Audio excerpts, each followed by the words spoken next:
Cinema start అయ్యే ముందు వరకు కూడా సపరేట్ సీట్లో కూర్చున్నా. స్టార్ట్ అయ్యేసరికి వాళ్ళకి డాటా సంఖ్య ఎక్కేసింది. ఇంకా ఈరోజు మేము వెళ్ళిన సినిమా వచ్చేసి ఈరోజు అంటే ఈరోజు కాదు, మొన్న ఎప్పుడు వెళ్ళాము. ఇక చెన్నై లవ్ స్టోరీ మూవీకి వెళ్ళుంటే చాలా బాగుంది.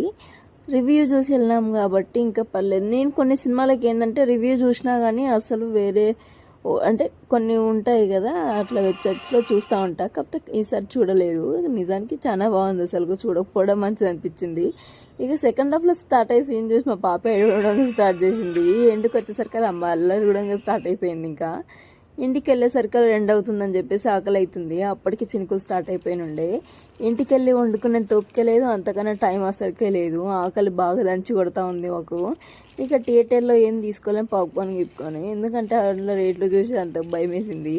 ఇక సరే అనేసి ఇంటికి వెళ్ళడం బిర్యానీ తీసుకెళ్ళాం కాబట్టి ఫుల్గా తినేసి అలా బజ్జుండిపోయాము. నిజానికి మన ఛానల్ ఎవరైనా కొత్తగా చూస్తూ ఉంటే సబ్స్క్రైబ్ చేసుకోండి, అలానే లైక్ కూడా కొట్టేయండి. ఇన్స్టాగ్రామ్లోనూ ఫాలో అయిపోండి. Okay, bye.